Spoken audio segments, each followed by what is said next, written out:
Tristan Jones and the Three Friendly Horses.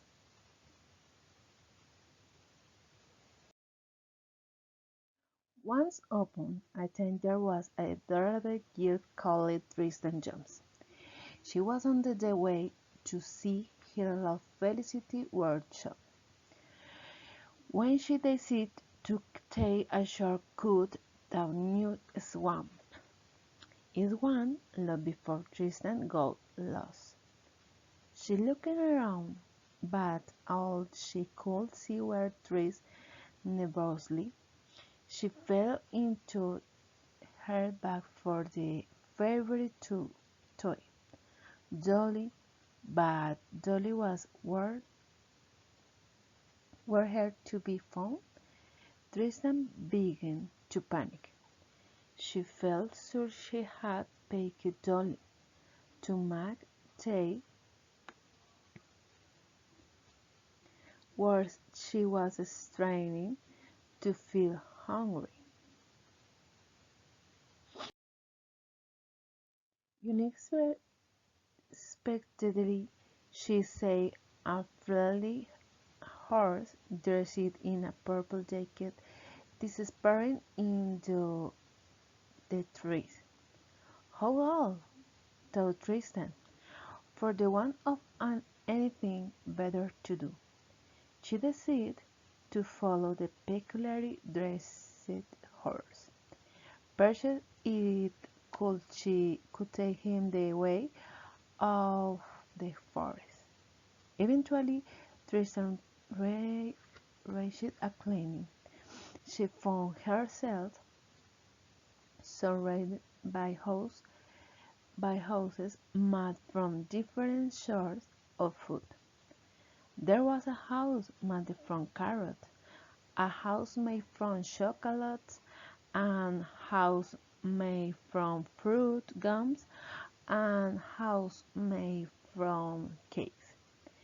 Tristan could feel her tummy rumbling, looking, and the house did nothing to ease her hunger. "Hello!" she called. "Is anybody there?" "Nobody," replied.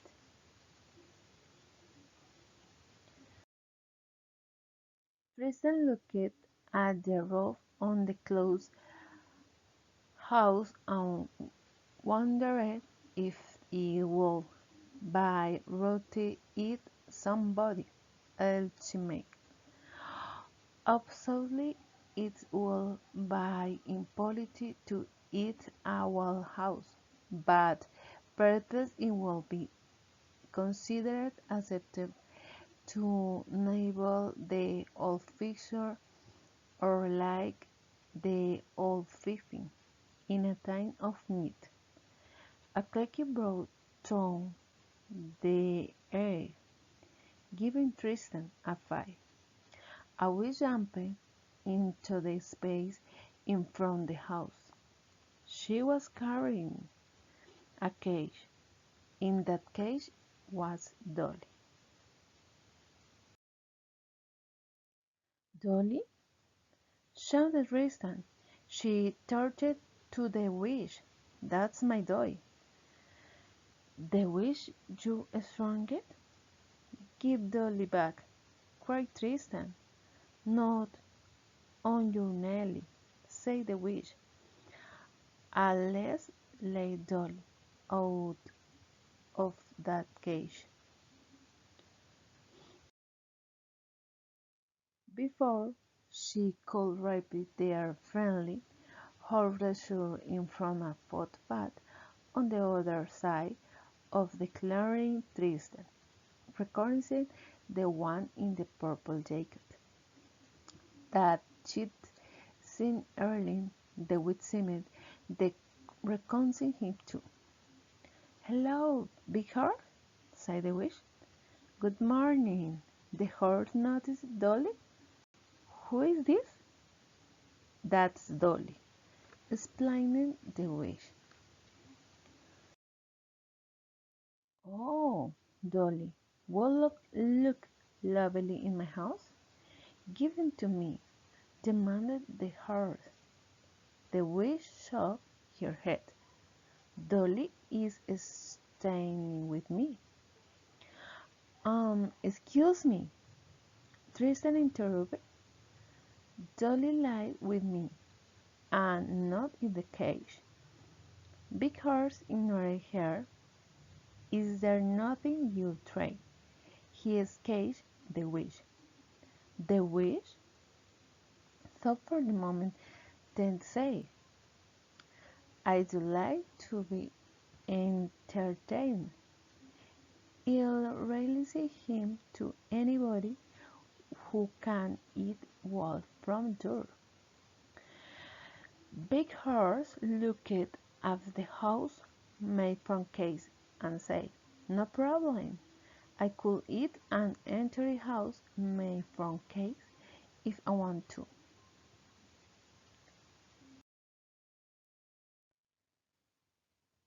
That's nothing, said the next horse.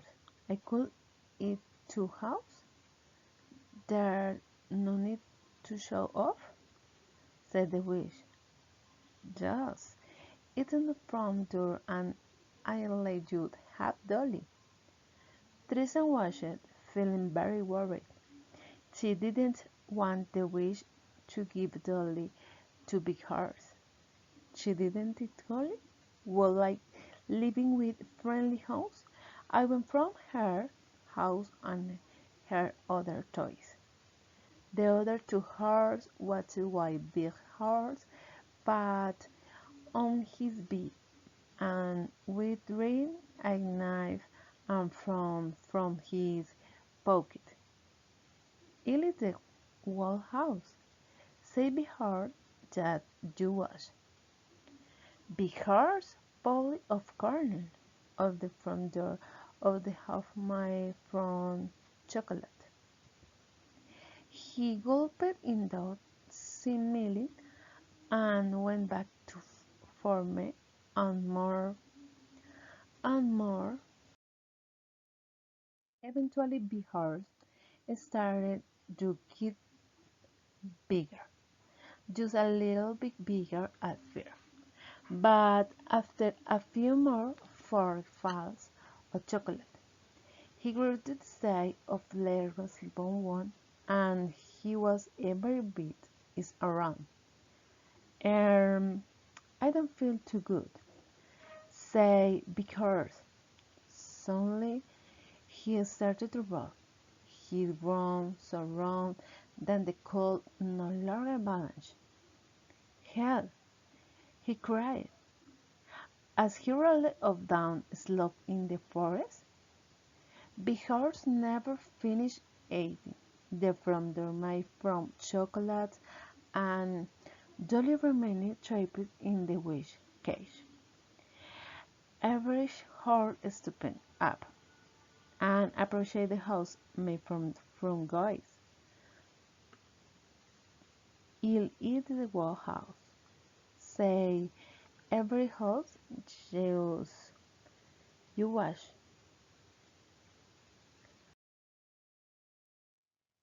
Every house pulling off a corner of the front door of the house made from free gums. She gulped those willing and went back for more and more and more. After a while, every horse started to look a little curious. She grinned and grinned. Our Cody walked into the clearing. What is the bush doing here? He asked. I am not a bush, I am horse. Say every horse. It's dark instrument the what court. Does take a bush and the working. It better take it away before somebody gets hurt. No, wait. Create every horse is the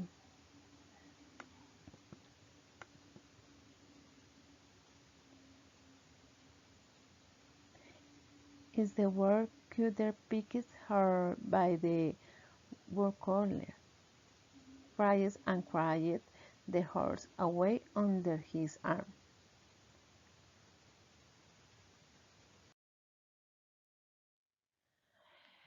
Every horse never finished eating the front door made from fruit gums and Dolly remembered trapped in the witch cage. Little House is served up and approached the house made from cakes. Eating the walking house. Say, Little House? Just you watch. Little House pulled of corner up from the door of the house made from cake. The culprit dog swimming and went back before, and more. After 5 or 6 playfuls, Little House started to feel uncomfortably on the stove. He stopped eating cake for a moment. He grabbed another for food, but before they could eat it, there came an enigmatic roar, a broken bar louder than rocket raining of butter, probably Little House in the sky. Ah, cried Little House, I am scared, hey. Little House was never seen again. Little House never finished eating. The front door made from cakes and Dolly remained trapped in the wish cage. That is they say the wish. I win. I get to keep Dolly. Not so fast, said Tristan. There is still on front door to go. The front door, the house made from carrot, and I haven't had a turn yet. I don't have to give you turn. Look at the wish, my game, my rolls. The worst Cutter voice carried down the forest. I think you should give her a chance. It is only fair. Fine, said the witch. But you saw what happened to her. She won't last long. It, I'll be right back, said Tristan. What? Says the witch. Where is your sense of parenting? I thought you wanted Dolly back. Tristan ignored the witch and gathered a heavy pile of sticks. She came back to crying and started small campfire. Careful, she broke off a piece of the door of the house made from carrots and toasted it over the fire. Once it had cooked and couldn't use a little, she took a bit. She cooked the bowl paste. Tristan sat down on Naples lawn. You faith, clacked the witch. You, you were stupid to eat the Waldorf? I haven't finished explaining Tristan. I am just waiting for my food to go down. When Tristan's food had digested, she broke off another piece of the dough made from carrots. Once more, she toasted her fork over the fire, waiting for it to cool just a little. She had it leisurely pace that waited for it to digest. Eventually, after several sittings, Tristan was down to the final piece of the door, made from carrots. Carefully she toasted it and allowed it to cool just a little. She finished her fill course, Tristan had eaten the entire front door of the house made from carols.